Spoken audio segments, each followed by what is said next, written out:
Amigos de Biblia Libre, ¿cómo están? Mi nombre es Edgar Escobar. Bienvenidos a nuestro espacio Biblia Libre Prédicas, el espacio que tenemos para compartir con ustedes la palabra de Dios, las buenas nuevas de salvación y el evangelio de nuestro Señor Jesucristo.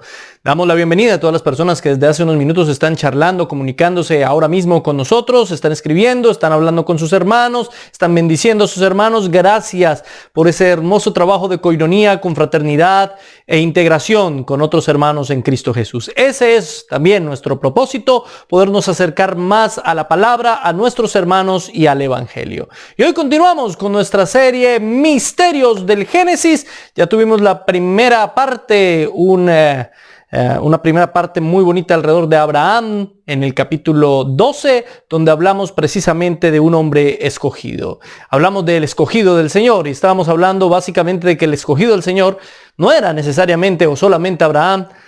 Era nuestro Señor Jesucristo, es el elegido, pero al mismo tiempo también nosotros. Él nos eligió desde antes de la fundación del mundo, nos llamó y nos envió.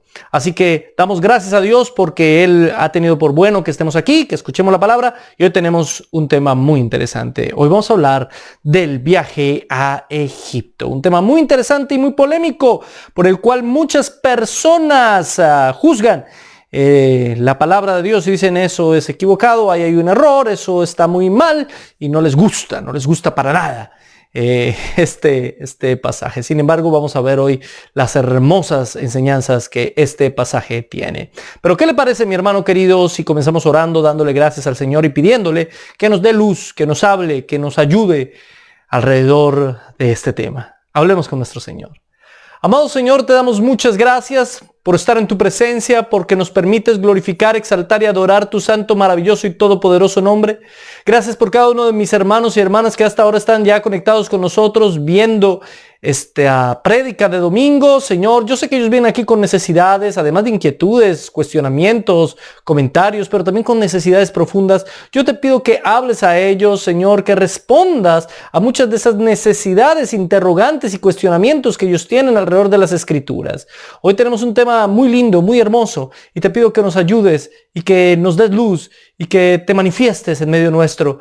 Habla a nuestra vida, habla a nuestro corazón, Señor. Instrúyenos en tu camino, te lo suplicamos. En el nombre del Padre, del Hijo y del Espíritu Santo.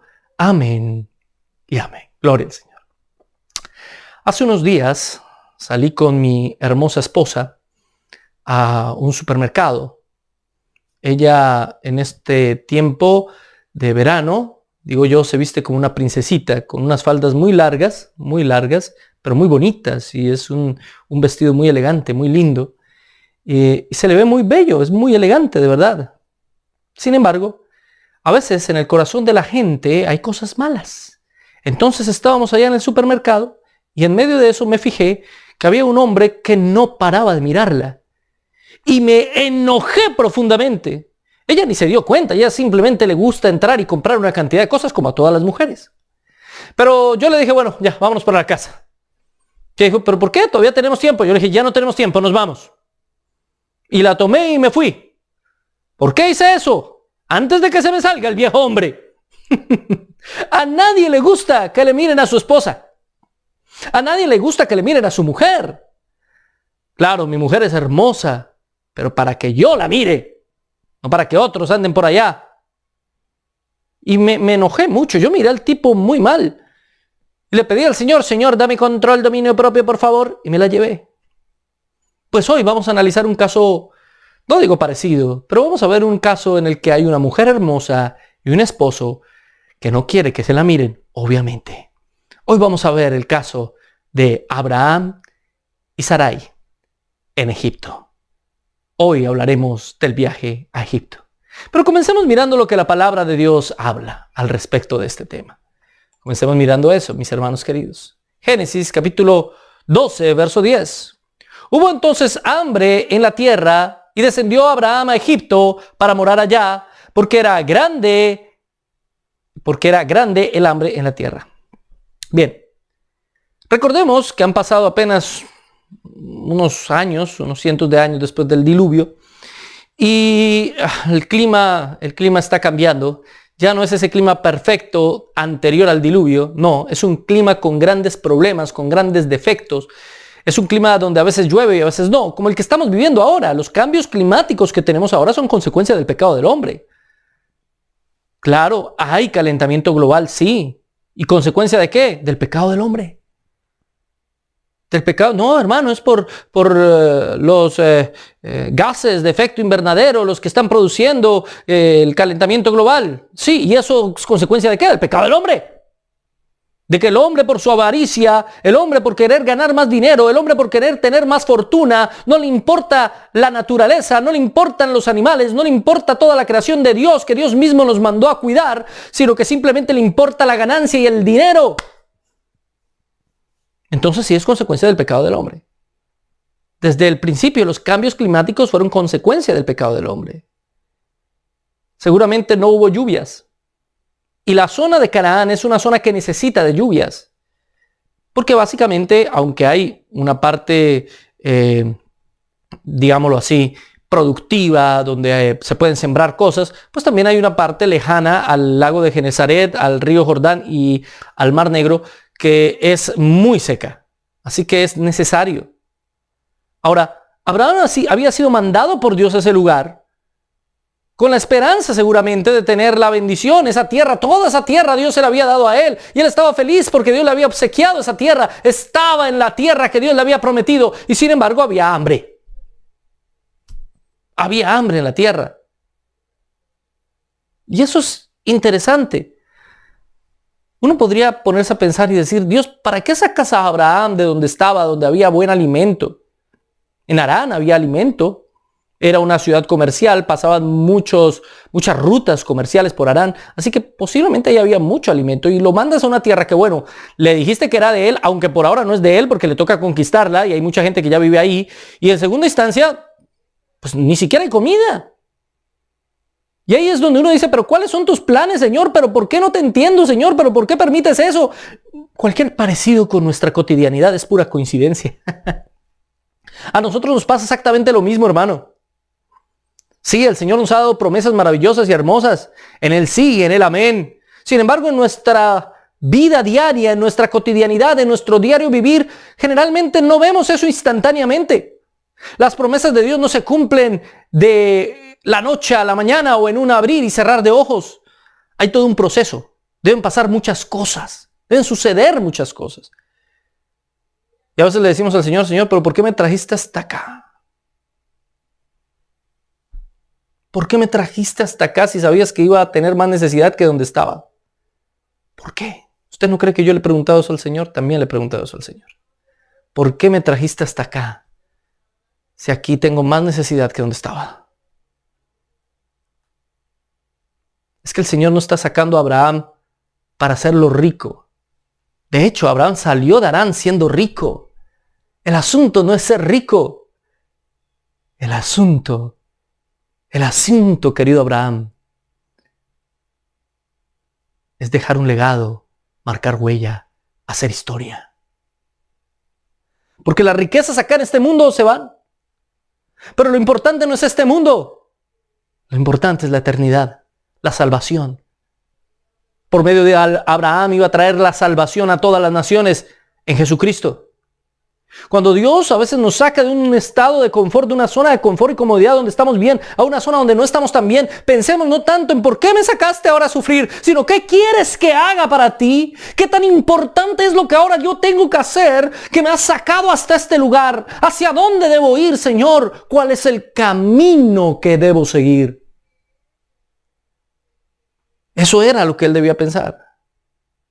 A veces salimos del mundo a la iglesia y en la iglesia sufrimos y decimos, Señor, ¿para qué nos sacaste del mundo si en la iglesia vamos a sufrir y vamos a tener problemas y vamos a tener dificultades? Entonces, ¿para qué me sacaste del mundo? Porque Él tiene un propósito contigo. El Señor le dijo a Abraham que lo llevaría a la tierra, que Él le entregaría esa tierra, pero no le dijo nunca que no iba a sufrir o que iba a ser fácil. Jamás nadie le prometió a Abraham que eso iba a ser un trabajo fácil, iba a ser bastante difícil, bastante duro. El Señor pudo haberte dado promesas. Pudo haberte llamado al ministerio. Y aún así, debes entender que no será un camino de rosas. O como siempre lo digo, tal vez sea un camino de rosas llenas de espinas. Será un camino difícil, porque el camino angosto es difícil. Por eso es angosto. Y debes asumirlo de esa manera. Por eso hubo una gran hambre. ¿Y qué pasó con Abraham? En vez de quedarse en la tierra que Dios le había prometido, que Dios le había entregado, él venía de Aram y llega a la tierra prometida, hace dos cosas, hace un altar y hace una carpa, ¿sí? Se considera un peregrino, un extranjero que adora a Dios, pero que esa tierra es suya, así como nosotros en esta tierra. Pero en lugar de quedarse allá esperando la provisión del Señor, quien había prometido que le proveería, pues él busca una solución en su humanidad y es algo que no podemos juzgarle. Él es un ser humano como nosotros y necesita alimentar a su familia. Así que él decide descender a Egipto para morar allá. Así de grande era el hambre en aquella tierra. ¿Y por qué Egipto? Bueno, Egipto era mucho menos vulnerable a las hambrunas y lo vamos a ver varias veces en la Biblia. Y una de las razones es el río Nilo.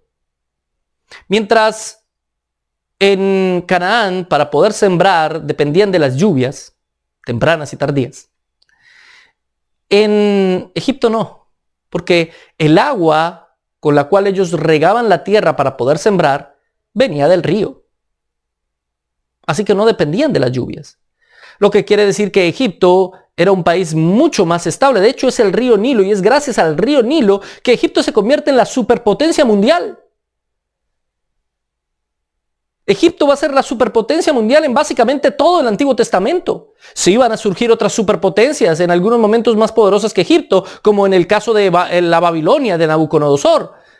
Y luego también vamos a tener otros como los persas o los sirios que van a ser muy poderosos. Pero aún cuando estos grandes imperios fueron bastante fuertes, Egipto había marcado una pauta.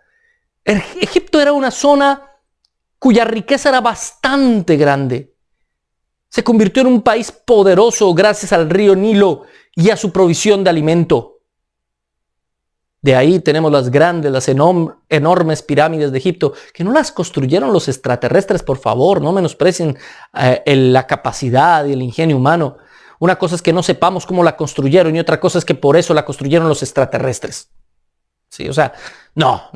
Con todo el respeto de los amiguitos que creen en extraterrestres, póngase serio y deje de ver tantas películas de fantasía. El caso, mis hermanos queridos, es que Egipto ya marcaba un poderío. Y desde aquí, a través de toda la Biblia, Egipto nos va a hablar del sistema mundo, del mundo, de las cosas que hay en el mundo. Egipto va a ser tipo y sombra desde aquí de la riqueza, del poder, de la sustentabilidad, de la tecnología, de todo lo que el sistema mundo en conjunto representa. No solamente el pecado y las cosas malas que hay en el mundo, no, eso también. Pero además de eso, de todo lo que es el mundo, la sociedad, la cultura, las grandes megaestructuras, todo lo que aún hoy es el mundo.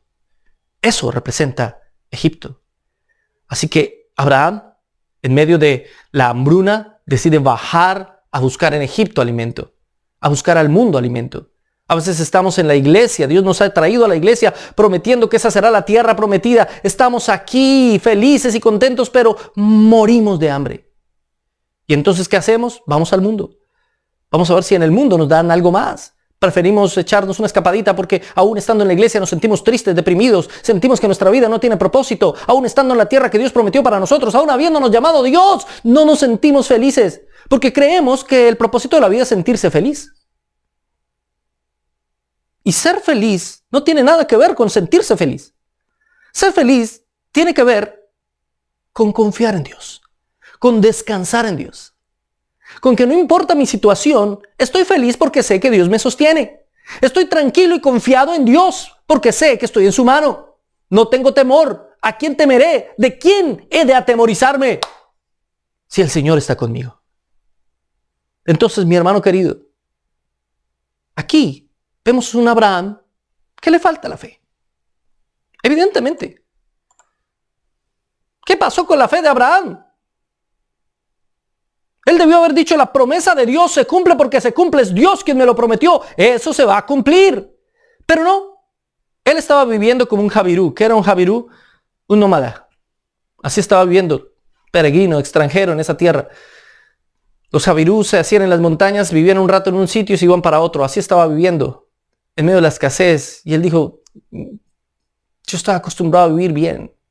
Yo vivía muy bien hasta que te conocí. Así vivía muy bien Abraham. En Harán vivía como un rico. Hasta que conoció al Señor, le tocó bajar. Dios le dio esa tierra, pero igual seguía, ahora estaba en escasez. Seguía teniendo cosas. Pero él decide, bueno, voy a buscar dónde está la riqueza, en Egipto. Algunos dicen que es una buena decisión, ¿sabe? Hay teólogos que analizan este pasaje y dicen, no, está bien porque él está buscando una solución para su problema. Otros dicen, no, él debió haberse quedado en Canaán y esperar, trabajar y luchar porque Dios proveería. Se evitaría muchos problemas. Yo soy partidario de ese punto. Yo creo definitivamente que él debió haber confiado en el Señor, que la voluntad preceptiva de Dios no era que se fuera a Egipto, sino que permaneciera en la tierra que él había dado, porque hace rato lo había mandado ir hacia allá. No tiene lógica que ahora lo mande o lo obligue por las circunstancias contextuales a irse a Egipto. No. Sin embargo, pese al error de Abraham, Dios va a usar ese error y ya vamos a ver cómo. Y es bien interesante. Segundo, y es lo que acabo de decir, Abraham debió haber confiado en Dios, que él proveería. Y tercero, es fácil confiar en las promesas lejanas, pero no tanto en el sustento inmediato, ¿sabe? Cuando Dios le dice, voy a darte una tierra y vas a ser el padre de una multitud y de naciones, etc. Bueno, no hemos llegado todavía ahí. Es fácil. Es fácil creer en una promesa lejana. Lo más difícil es creer en el sustento inmediato, en que ahora mismo el Señor puede sostenerme. Si yo te digo a ti, ¿crees que Jesucristo regresará? Tú me dices, ¡amén! Y si te digo, ¿crees que Jesucristo te ayudará hoy para tener cómo alimentar a tus hijos? ¡Amén! ¿Crees que Jesucristo puede ayudarte a ser una persona más ética, moral, responsable, a alejarte del pecado, a vencer el pecado? Entonces usted me dice ya, ¿amén? Si te digo, ¿crees que el Señor puede restaurar tu matrimonio y tu familia? Entonces, ¿qué me contestas? Amén. Yo te diría, amén, mentiroso. ¿Nos parece más posible que Cristo regrese en las nubes a que pueda sanar mi matrimonio? ¿Nos parece más posible que el Señor a futuro pueda llevarnos por las naciones a predicar el Evangelio, a creer que Él puede hacernos hablar con el vecino la palabra de Dios? Tan fácil que es creer en las promesas lejanas y tan difícil que es creer en el sustento de hoy. A eso me refiero. Ahora sigamos viendo el texto. Verso 11.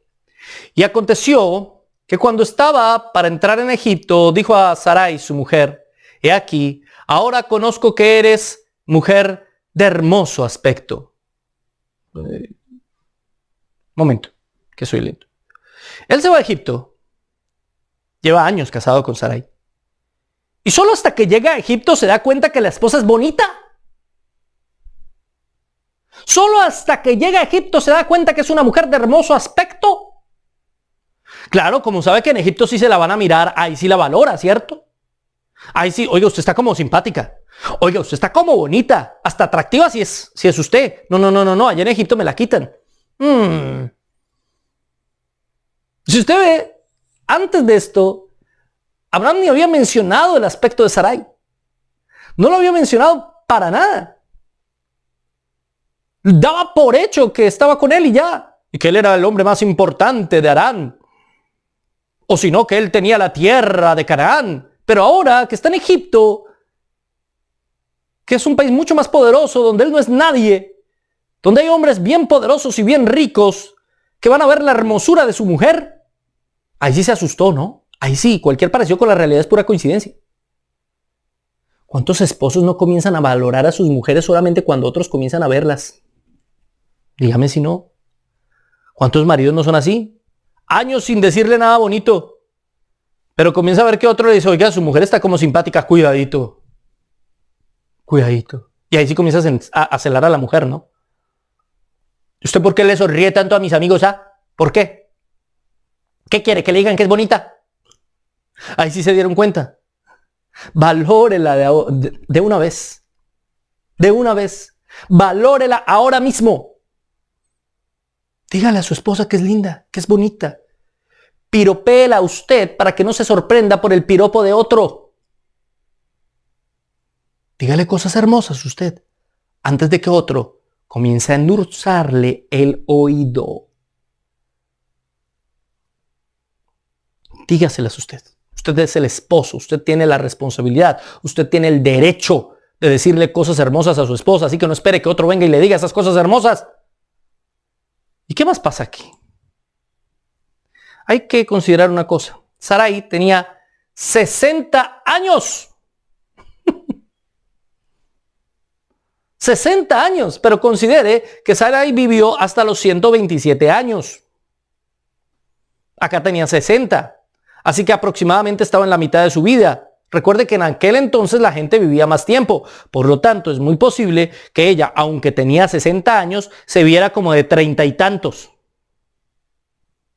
Estaba en la plenitud, en la flor de su vida.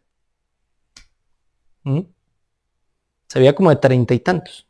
Hoy en día hay mujeres de 60 años también que se conservan muy bien y son muy bonitas. De hecho, la mayoría de las mujeres lo son. No falta la que no adore al Señor y no glorifica al Señor, que obviamente eso no la hermosea. Pero si usted es una mujer que adora y glorifica al Señor, eso la hermoseará ante los ojos de su marido. Y usted puede tener 80, 90, 100 años y la verá, usted es demasiado hermosa. Voy a tener cuidado donde la llevo. Porque sí, la mujer que adora al Señor, la mujer que hace la voluntad del Señor, esa será alabada. Pero en términos físicos, digámoslo así, esta mujer estaba en la mitad de su vida. Así que seguramente, imagínese a una mujer de 30 y tantos, muy hermosa. ¿Sí? De hecho, hay viejas leyendas judías sobre cómo era Sarai. Y en esas viejas leyendas dicen que era una mujer sumamente hermosa. Algunas de esas leyendas dicen que cuando ella entró a Egipto, eso no lo dice la Biblia, lo dicen las leyendas de los israelitas, que cuando ella entró a Egipto nadie podía dejar de mirarla por su hermosura. Que la llevó Abraham en un cajón y que cuando abrieron el cajón y la descubrieron, su hermosura iluminó todo el lugar. O sea, unas leyendas.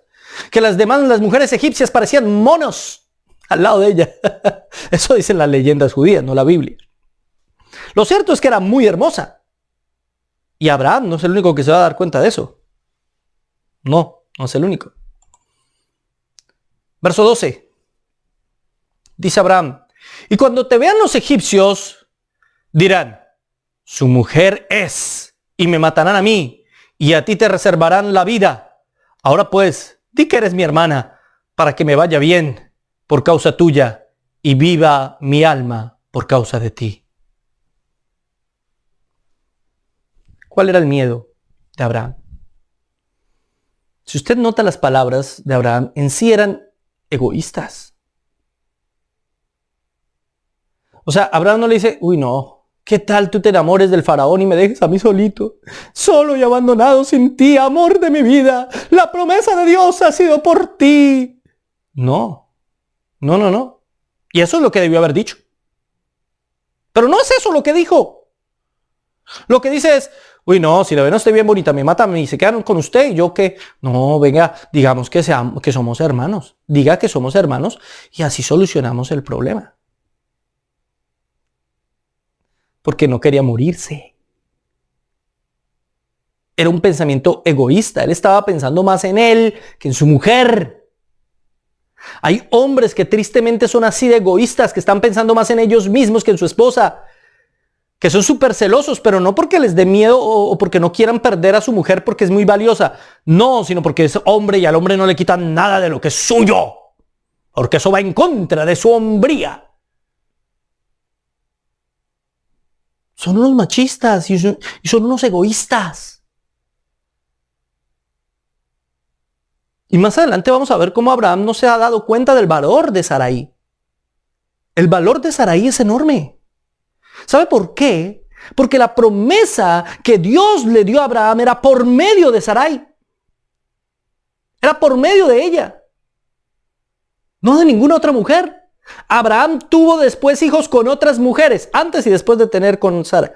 Él tuvo hijos con otras mujeres, y aunque esos hijos de ellos nacieron grandes naciones también, pero no son los hijos de la promesa. El hijo de la promesa es del cual va a venir Jesucristo. Jesucristo es la promesa. ¿Y de dónde va a venir Jesucristo? De la descendencia de Sarai. Así que la mujer hacía tanto parte de la promesa como el propio Abraham, y él no se había dado cuenta, porque era un ciego, porque era un egoísta, porque pensaba solamente en sí mismo, porque no se daba cuenta del valor de su esposa delante de Dios. Y esa misma palabra te la digo a ti, marido, en el día de hoy. Abre tus ojos y mira el valor que tiene tu mujer, y por qué Dios te dio esa mujer, por qué Dios permitió que estés con ella, cuál ha sido el propósito de Dios. Tal vez se equivocaron, se casaron mal, se apresuraron y ahora no saben cómo deshacerse el uno del otro. Pídanle perdón al Señor, arrepiéntanse por haber tomado una mala decisión y ahora busquen cómo el Señor restaura su matrimonio. Tal vez ya simplemente se acabó, se terminó. Ya es esposa de otro más, de alguien más. No le diste el valor que debiste haberle dado en su tiempo. Ya no llores sobre la leche derramada, pídele perdón al Señor y continúa. Sigue hacia adelante. Tal vez todavía tengas oportunidad y tu mujer está a tu lado. Te ha aguantado con todas tus tonterías y con todas tus mentiras y con todas tus falacias y con todos tus problemas y con todos tus malos genios y con todas tus malas actitudes todo el tiempo, y ella ha estado ahí, ha estado ahí, ha estado ahí. Valórala más, abre los ojos, date cuenta que ni tú te aguantarías a ti mismo. Esta mujer te estaba aguantando por años. Valórala. Apréciala. Dale gracias a Dios por ella, en vez de solamente renegar. Ese es el mismo principio. Ahora, Abraham le dice, di que somos hermanos. Abraham y Sarai, efectivamente, sí eran medio hermanos. Génesis 20:12 dice la palabra de Dios. Y a la verdad también, hablando de Sarai, Abraham, y a la verdad también, es mi hermana, hija de mi padre, mas no la hija de mi madre, y la tomé por mujer. Abraham y Sarai eran medio hermanos. O sea, no le está diciendo que diga una mentira, solo que no diga toda la verdad.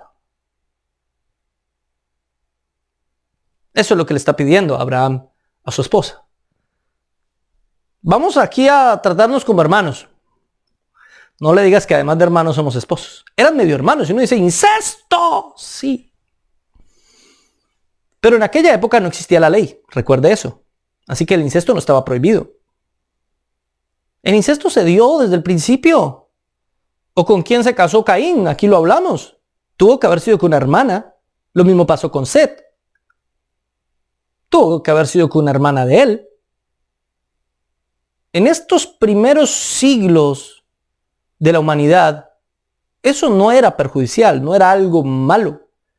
Ya en la ley de Moisés se va a prohibir porque efectivamente va a tener un carácter ético y moral y además genético que como consecuencia trae aberraciones biológicas. Ustedes lo saben, el incesto produce malformaciones genéticas bastante graves. Los europeos en la Edad Media a veces se casaban mucho, sobre todo los reyes y ellos entre primos y hermanos y medio hermanos y etcétera. Lo hacían mucho para no perder el poder del reino, y eso hacía que esos reyes fueran bien feos y bien raros y tuvieran muchas enfermedades y murieran muy jóvenes, porque obviamente eso no es bueno. Ya no. En aquel entonces, como era una raza joven, o más bien la raza humana era joven y no habían tantos problemas genéticos, pues no causaba problema que ellos fueran medio hermanos. Pero efectivamente Abraham y Sarai, ahí me faltó la I, eran medio hermanos. En este momento se llaman solamente Abraham y Sarai, ¿cierto? Pero igual fue un engaño. O sea, no solamente decir algo falso es una mentira. Omitir toda la verdad con el propósito de engañar, pues es una mentira. Yo he hablado de esto en otras oportunidades. ¿En qué momento, hasta dónde debo evaluar? ¿Cómo puedo decir toda la verdad y cuándo no? ¿Cuándo es prudente, cuándo es sabio y cuándo no? Algunos justifican la acción de Abraham. Pero creo que en este momento no hay justificación alguna. Porque en este momento lo único que está en peligro es su propia vida.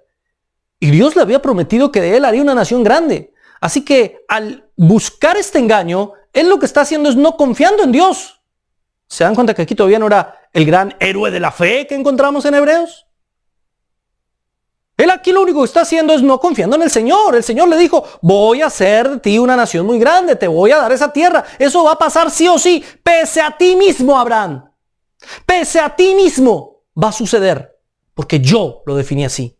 Así que Abraham debió haber pensado, Dios me lo prometió y nada pasará conmigo hasta que eso se cumpla. En este sentido, este dilema ético no existe. Él debió haber dicho la verdad, pero no lo hizo. Por un temor infundado, por un miedo que a la final es desconfianza a las promesas de Dios. ¿Me entienden? Fue un engaño. Porque siempre hay una buena razón para hacer algo malo. Todos los actos malos tienen de fondo una supuesta buena razón. No quiero morir, Sarai. Engañemos a estos egipcios. Parece una buena razón, pero el acto es malvado. Es un error, es una equivocación, está pecando. No excusemos a Abraham. A veces nosotros nos excusamos a nosotros mismos. Sí, dije una mentira, pero fue una mentirilla piadosa. No existen las mentirillas piadosas. La mentira y la mentirilla es el pecado. No existe un pecadillo. El pecadillo te lleva al infiernillo.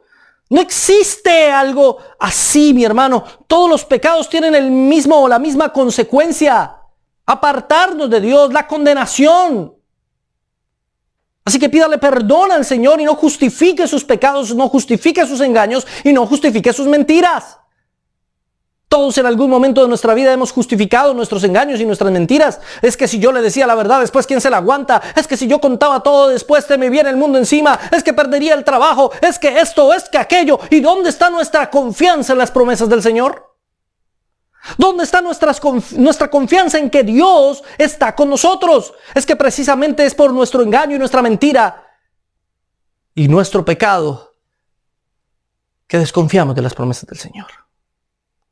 Pero si nos mantenemos fiel a Él, si hacemos su voluntad, la verdad simplemente nos libertará, nos hará libres, no sufriremos y Él cumplirá su promesa para con nosotros.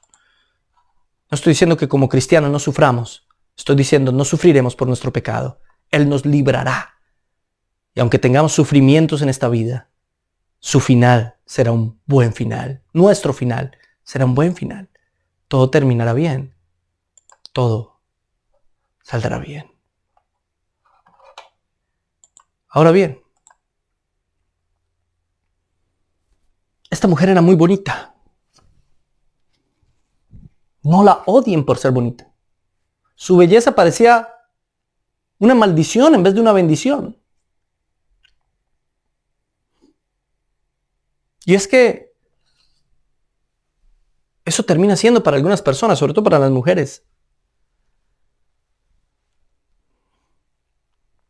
Para los hombres no tanto, todos los hombres somos absolutamente feos. Eso pienso yo de todos los demás hombres, discúlpeme. Y de mí mismo, no me importa.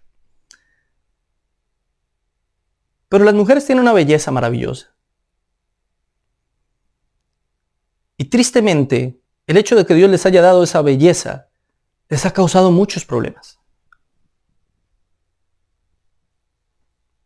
Hay hombres maliciosos, perversos, con un corazón corrupto, que no pueden ver una mujer bonita porque la desean.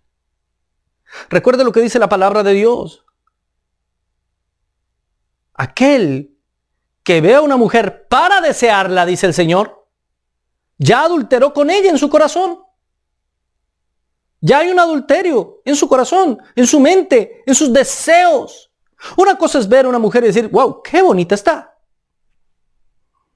Pero me quedo viendo como si viera un cuadro hermoso, bien pintado, o viese un amanecer muy lindo. ¿Qué amanecer tan lindo? Simplemente admiro una belleza. Y otra cosa es, wow, qué hermosa está. Y le agregan estos sinvergüenzas, está como para. Cuidado. Ahí estás adulterando con ella en tu corazón. Ahí estás pecando.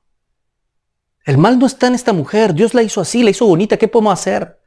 El problema está en tus ojos, en cómo la miras, en tu deseo. El problema está en ti, pervertido, pecador. Arrepiéntete, humíllate. Todos los hombres tenemos nuestras hormonas así en ebullición.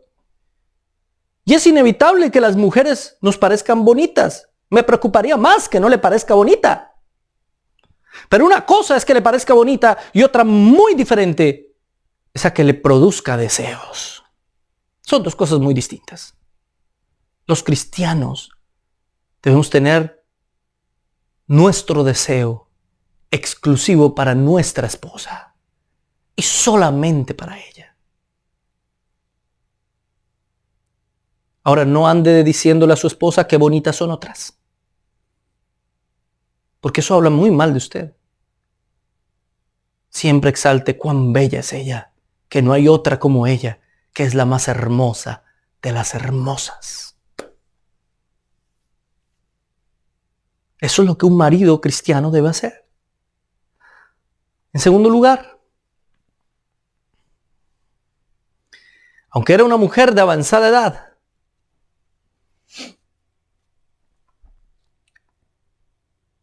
está bien que era una mujer, creo yo, que aparentaría unos 30 y tantos años.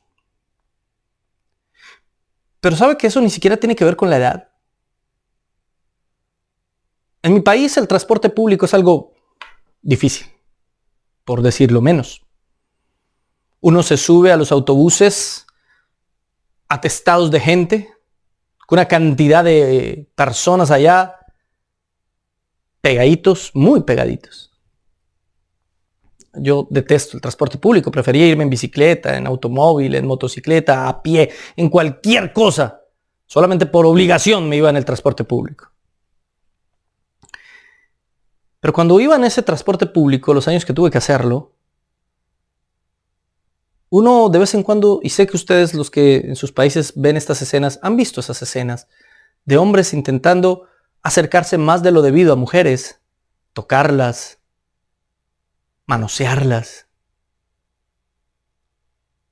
Ese tipo de depravación nace de un corazón corrupto y perverso. Está bien que ciertas mujeres no se vistan decentemente, lo sé, pero eso no es excusa. Escúcheme muy bien, lo digo como cristiano. Puede ser que unas mujeres no vistan decentemente, que muestren más de lo que deben mostrar, pero eso no es jamás una excusa para que un tipo de estos la mire de una manera pecaminosa, la intente tocar o intente acercarse abusivamente a ella. No es excusa. Qué pena. Es que ¿para qué se viste así entonces? No se viste así si no quieren que la miren y que la toquen.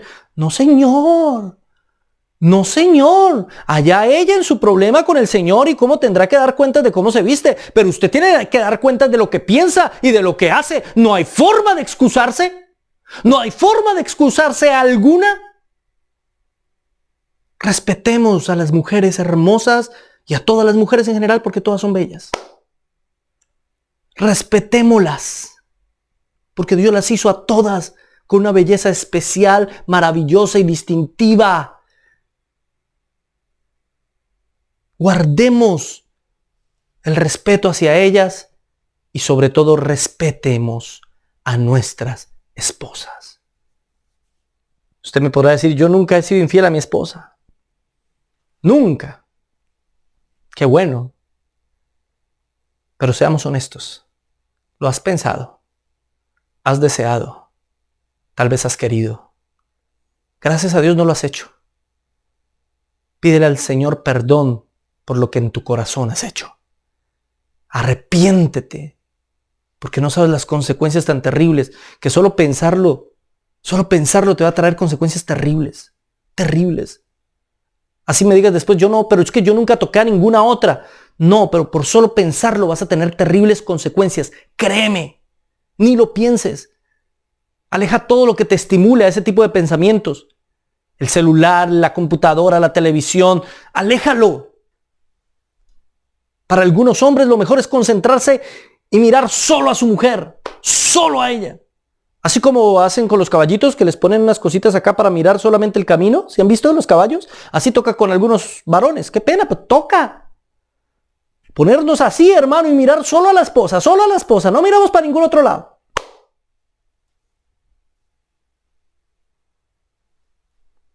Con solo mirar y que tu esposa se dé cuenta que estás pecando, aunque no estés haciendo nada. Y te cantaremos ese compa, ya está muerto, no más que no le avisaron. Cuida tus ojos, cuida lo que miras, cuida lo que deseas. ¿Pero qué pasó en este viaje? Verso 14. Y aconteció que cuando entró Abraham en Egipto, los egipcios vieron que la mujer era hermosa en gran manera. También la vieron los príncipes de Faraón y la alabaron delante de él. Y fue llevada la mujer a casa de Faraón. ¿Se dan cuenta que lo que estaba temiendo Abraham no era algo infundado? Realmente corría riesgo esta mujer por su gran hermosura, por su gran belleza. Los egipcios también la vieron hermosa, esta 65añera. La vieron bella, en gran manera. Y los príncipes, los más importantes, no, esta está muy bonita, esta la merece, es el faraón. Camine, y se la llevaron para el faraón de una, sin preguntarle nada a nadie. Se la llevaron al faraón. Cuando menos pensó Abraham, ¿dónde está mi mujer? Digo, mi hermana. ¿Alguien ha visto a mi hermana? Vinieron los príncipes de la ciudad y se la llevaron al faraón. ¿Al faraón? ¿Se imagina el susto de este hombre? Ahí sí la valora, ¿no? Cuando ya se la lleva a otro, ahí sí la valoró. Ahí sí se dio cuenta de lo importante que era. Ay, se hubiera dado cuenta antes en vez de... Verso 16. E hizo bien a Abraham por causa de ella. Ojo. O sea, el faraón hizo cosas buenas a favor de Abraham porque se enamoró de Sarai, de la esposa de Abraham. Y él tuvo ovejas, vacas, asnos, siervos, criadas y asnas y camellos. O sea, el faraón dijo, no, esta mujer está hermosa. ¿De dónde parte todo lo que está haciendo Faraón? ¿De un corazón enamorado? No, ¿qué va a estar enamorado? Uno no se enamora simplemente viendo a una mujer porque es bonita. El verdadero amor nada tiene que ver con la belleza física. El verdadero amor tiene que ver con la intimidad intelectual, emocional y afectiva. Aquí simplemente hay un deseo pueril. Hay un deseo físico. Aquí simplemente hay una pasión descontrolada. La que tiene este hombre. No, envíenle al hermano todos estos camellos, todas estas ovejas. Envíenle todas las riquezas que puedan a ese hombre porque esta mujer será mía. Dígale al hermano que me quiero casar con su hermana. ¡Qué historia, hermano! Pero mire lo que hizo el Señor. Mas Jehová hirió a Faraón y a su casa con grandes plagas por causa de Sarai, mujer de Abraham. Y uno pensará, pero pobre faraón, es injusto. Es injusto con el faraón. El faraoncito solamente se había enamorado de la muchacha porque estaba simpaticona. No se había enamorado. Tenía un deseo impuro, insano. Pero de todas maneras es injusto. Él era el rey y tenía derecho a escoger una esposa. ¿Injusto? ¿Estás seguro que eso era algo injusto? Miren lo que dice Génesis, capítulo 24, mucho más adelante. Entonces Labán y Betuel respondieron y dijeron, de Jehová ha salido esto, no podemos hablarte malo ni bueno. He ahí, Rebeca, delante de ti, tómala y vete, y sea mujer del hijo de tu señor, como lo ha dicho Jehová. Aquí hay una dote parecida a la que estaba dando Faraón por Sarai. Pero esta vez esta dote es hacia Rebeca. Pero ¿se dan cuenta de una diferencia? Labán aceptó la dote. Labán dio el permiso de que se casaran. Dijo, está bien, llévense a Rebeca. ¿Puede casarse? Entonces, dar una dote no significaba que esa persona se casara necesariamente y por obligación. Por cultura necesitaba la aprobación de Abraham. ¿Cuál es el problema? ¿Por qué Dios hirió a Faraón? ¿Por qué Dios le hizo daño a Faraón y a su casa? ¿Por qué vinieron plagas? Tengan en cuenta eso de plagas. Plagas sobre Faraón. Porque Abraham nunca dio permiso. ¿Cómo iba a dar permiso a Abraham? ¿Cómo? Abraham nunca dio permiso. Y él ya estaba haciendo que esa mujer era de él. Se la llevó a su palacio a las malas, seguramente. Sin autorización de Abraham, porque Abraham ni sabía de eso. Obviamente sin la autorización de Sarai. Simplemente se la llevó y la tuvo con él. Y va a ser mi esposa y punto. Y denle estas vacas y esto ya, que hacerte de malas. No, señor. No es así. Debe haber una autorización del padre de la novia, en este caso el hermano, para que se pueda casar. ¿Ya encontró a Cristo en el texto? ¿Ya encontró a Cristo en el texto? ¿Quién escoge? ¿Quién escoge a la esposa? No tenía que ser Faraón. No. Es el padre del novio. Faraón tal vez no tenía papá. El que escoge la novia para su hijo. Y es algo que la esposa debe aceptar. No era por obligación. La familia de la esposa debía aceptarlo. El padre ha decidido que la iglesia sea la esposa de su hijo. El padre ha decretado que nosotros como iglesia seamos la esposa de Cristo. Pero tampoco es una cosa que estemos haciendo por obligación. Nosotros hemos aceptado a Cristo. Nosotros hemos aceptado al Señor como el esposo de la iglesia. Hemos estado en comunión con Él. Queremos estar por la eternidad con Él. Por eso el matrimonio y la relación de Cristo y su iglesia son pares. Hay una tipología, hay un símil entre un matrimonio humano y Cristo y la iglesia. Por eso es tan importante. Faraón había pecado.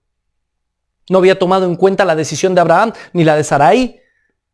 No había tomado en cuenta las leyes de aquella época. En aquel tiempo no existía la ley de Moisés. Estoy hablando de lo cultural, lo que ellos aceptaban como cultura. De eso es que hablo. Él no lo tomó en cuenta, simplemente quiso y arrebató a su mujer, a la mujer que él quiso como quiso y porque quiso. No, señor. Ni siquiera en esa época, que era una época machista, ni siquiera en esa época, no podía hacer eso. Por eso el Señor castigó a Faraón. Por eso el Señor hizo lo que hizo. Ahora bien,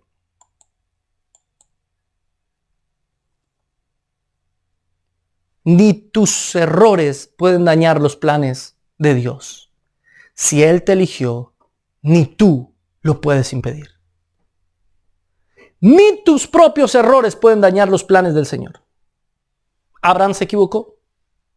Y aún así, Dios lo protegió a él y a su esposa. Abraham engañó y aún así Dios los cuidó y los guardó. Y no permitió que el mal viniera sobre ellos. Porque Él ya lo había elegido. Así como nos eligió a nosotros, dice la Biblia, antes de la fundación del mundo.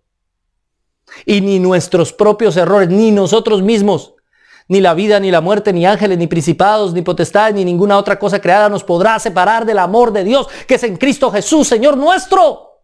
¿Dice o no dice eso, Romanos? Dígame usted.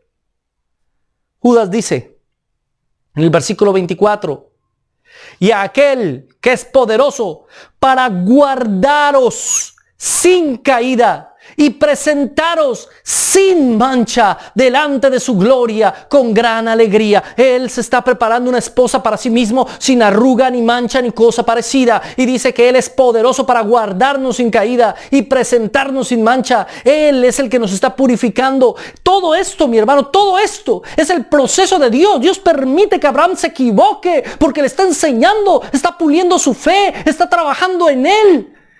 Está cambiándolo, está transformándolo. Lo mismo hace con nosotros. Permite que nos equivoquemos muchas veces porque nos está cambiando. Quiere que seamos diferentes, pero quiere que ese cambio no sea simplemente algo místico, sino sea más allá que eso. Sea una decisión propia y personal nuestra. Y hará lo que tenga que hacer para que nosotros cambiemos y nos transformemos y nos humillemos y le sirvamos y hagamos su voluntad pese a nuestros propios errores, pese a nuestras propias equivocaciones. Qué maravilloso es el Señor. Si eso no es un Dios hermoso y maravilloso, entonces ¿qué? Él es un Dios tan hermoso, tan bello, tan glorioso. Además dice que la casa de Faraón también sufrió, pero no está hablando de la familia de Faraón. La palabra para casa es Bayit y quiere decir los cercanos. Se traduce como casa y da la impresión de que está hablando de la familia. No, realmente está hablando de los príncipes que llevaron a Sarai y la presentaron ante Faraón y se la llevaron porque era una mujer muy hermosa. Ellos también sufrieron las plagas. Si usted ha sido analítico en todo este pasaje y en toda esta historia, se ha dado cuenta que hay un símil maravilloso y supremamente profundo. Miren. Verso 18. Entonces Faraón llamó a Abraham y le dijo: ¿qué es esto que me has hecho? ¿Qué has hecho conmigo? ¿Por qué no me declaraste que era tu mujer? ¿Por qué dijiste es mi hermana y poniéndome en ocasión de tomarla para mí por mujer? Ahora puede ser aquí tu mujer, tómala y vete. ¿Por qué no lo mató? ¿Qué no era ese el miedo de Abraham? ¿Que lo mataran y se quedaran con Sarai? No lo mató. Dios lo cuidó. No solo no lo mató, no le pidió ni las vacas, ni los camellos, ni las ovejas, ni nada de lo que le había dado. No se lo reclamó. A ver, devuélveme la dote y toma a tu mujer. No, simplemente toma a tu mujer y vete de aquí, no te quiero ni ver. ¿Por qué no me dijiste que era tu esposa? Igual, la hubiera tomado y te hubiera matado. No, no dijo eso. ¿Se da cuenta cómo a veces nosotros presumimos un mal que no viene? Cómo a veces nosotros vivimos aterrorizados porque nos van a perseguir, nos van a matar, nos van a acabar, nos van a destruir, cuando nuestra confianza debe estar en Cristo.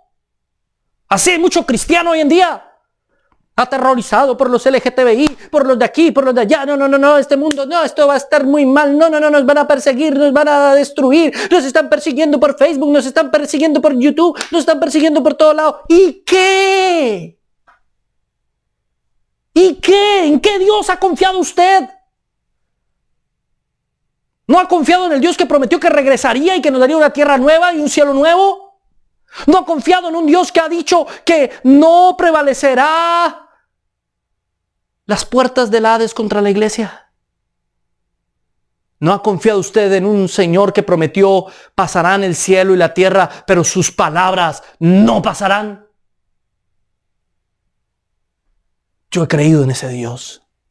Por eso no me asustan ni la ideología de género, ni todas estas cosas, ni las herejías, ni todas estas cosas falsas en las iglesias, ni todos los falsos pastores, ni los falsos profetas. No me angustio, por eso no me preocupa. Los denuncio todo el tiempo, pero no me preocupan en lo más mínimo, porque sé en quién he creído. ¿Sabe usted en quién ha creído? Entonces, ¿por qué está angustiado por todas esas cosas? Descansa en el Señor, confía en el Señor. Descansa en Él. Aquí tenemos a un faraón que se hace la víctima. ¿Por qué no me dijiste? ¿Por qué no me preguntaste bien? O sea, ¿por qué te la llevaste? ¿Por qué te ibas a casar con una mujer con la cual no tenías permiso para casarte? Faraón. Claro, Abraham no le dijo nada de eso porque ahí sí lo matan. Pero es la lógica. Faraón se hace la víctima, todos son culpables menos yo. Cuando él se había equivocado y él había hecho algo contrario a lo que era su ley cultural. Ahora, hay una tipología en esta historia. Tenemos un Abraham que se va con su gente a Egipto porque hay hambre. Eso nos recuerda a los hijos de Jacob, los hijos de Israel, que terminan yéndose a Egipto porque hay hambre. ¿Se acuerda? Allí fueron afligidos tanto Abraham como los israelitas. Tenemos a un Dios que manda plagas. Las plagas que le mandó aquí a Faraón y las plagas que le va a mandar después para liberar al pueblo de Israel. Tenemos a un grupo de personas que se van, pero se van con riquezas. Tenemos un grupo de personas que regresan a la tierra prometida, tanto Abraham como el Israel étnico. Es el mismo camino del cristiano. Todo esto es tipo y sombra. Les está hablando a ellos de la enemistad que va a haber con Egipto. Les está hablando a ellos de antemano de lo que va a pasar con ellos en un futuro. Pero también nos está hablando a nosotros. Es el mismo camino del cristiano. Hermano cristiano, ¿qué haces huyendo a Egipto porque te sientes mal en la iglesia? Porque sientes que todo no es perfecto y no es como tú pensabas o como tú esperabas. ¿Qué haces escondiéndote y yéndote donde no tienes que ir? ¿Qué haces yendo a buscar soluciones donde no hay respuestas? ¿Qué haces escuchando a los motivadores personales porque el predicador de tu iglesia no fue capaz de decirte algo que cambiara tu vida? ¿Acaso es él capaz de cambiar tu vida? No, el único capaz es el Señor. ¿Qué va a pasar si te alejas del Señor, si te alejas de la iglesia? Vas a ser afligido. ¿Qué va a pasar? Vas a sufrir plagas. Vas a tener problemas y no vas a tener en quién sustentarte. Cuando eres cristiano y vienen los problemas, tienes que asirte del Señor y puedes guardarte en su mano y en su protección. Pero cuando estás separado del Señor, no tienes a dónde ir, no tienes a dónde acudir y tendrás que decir como Pedro, ¿a quién iremos si solamente tú tienes pan de vida? Pero después de que el Señor permita que pase todo eso, habrás ganado mucho. Una riqueza que no es física ni material. Habrás hecho un tesoro verdadero de experiencias, de sabiduría, y volverás al Señor, volverás a la tierra, volverás a la iglesia.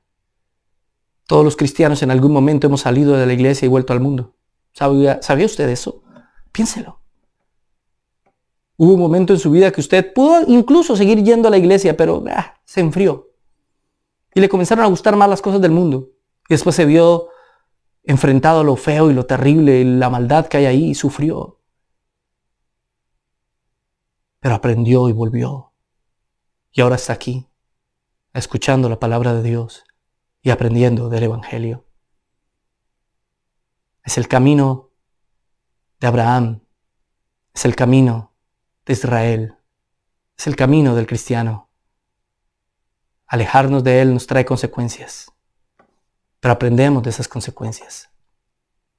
¿Cuáles fueron las consecuencias del error de Abraham? 1. Se inició la enemistad entre hebreos y egipcios, que aunque después parezcan reconciliarse, no es verdad, y los egipcios van a esclavizar a los hebreos. Eso pasó históricamente. No estoy de acuerdo para nada con los que dicen que no. Número 2.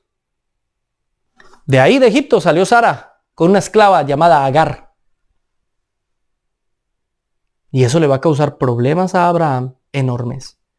Cuando te vas por allá, a veces te traes cosas de allá que te van a traer problemas a futuro.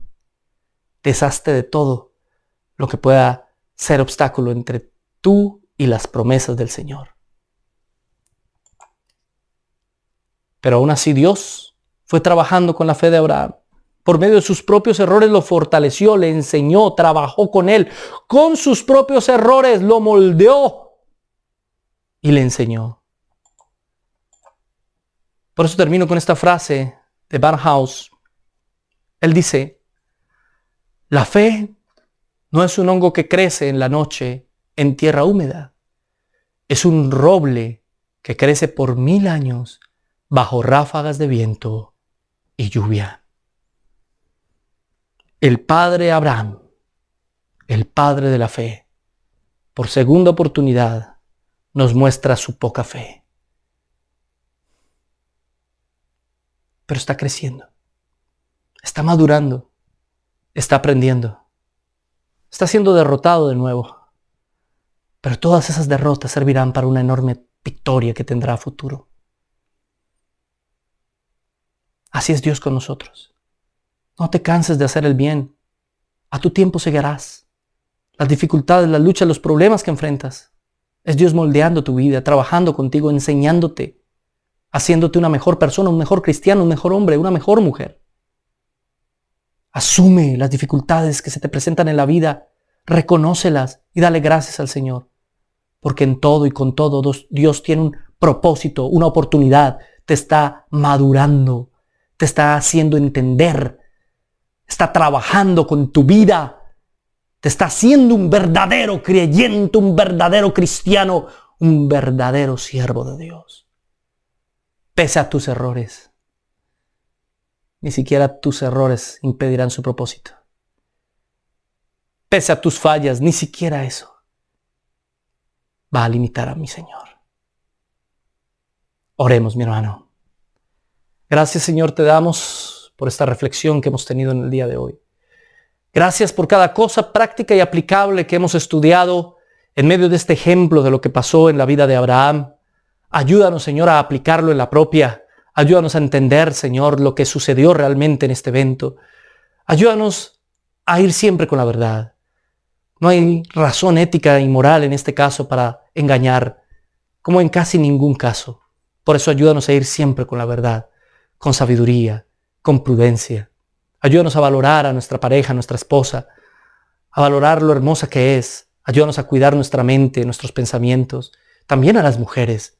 Te pido, Señor, que nos guardes y ayudes y fortalezcas nuestra fe en tus promesas, porque tú las cumplirás sí o sí y pese a nosotros. Ayúdanos, Señor, por favor, ayuda a mis hermanos que están viendo hasta ahora esta prédica en vivo, en diferido. Ayúdalos a confrontarse, a confrontar lo que la palabra dice con lo que cada uno de ellos vive y hace, para llevar a la práctica un verdadero y más fiel cristianismo.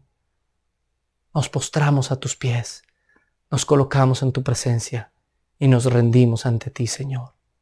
En el nombre del Padre, del Hijo y del Espíritu Santo. Amén y amén. Muchas gracias, mis amados hermanos, por habernos acompañado en esta nueva prédica. Recuerde que puede apoyarnos en Patreons.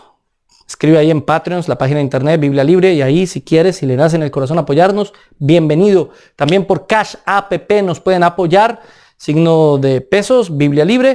Y ahí pueden también ofrendar los que quieren, o en nuestra página principal Biblia Libre, también ahí dice ofrendas y puede ofrendar. También recuerde que ya tenemos nuestra nueva producción, Cantan y Adoran, ya está ahí en la página de internet de vialibre.com. Usted puede descargar ahora mismo la producción y las antiguas producciones también.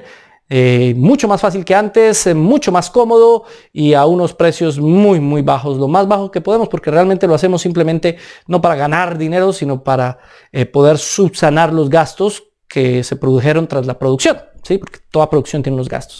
Nuestro propósito es glorificar al Señor, así que sabemos que a la final siempre salimos perdiendo dinero, la verdad es esa, pero no nos importa, no nos interesa. Lo que queremos es que usted pueda adorar al Señor junto con nosotros en medio de estos cantos de alabanza y adoración. También hoy, al mediodía, el noticiero de Biblia Libre, con las mejores y las peores noticias del mundo cristiano en la actualidad. Gracias por haber estado con nosotros aquí en Biblia Libre Prédicas.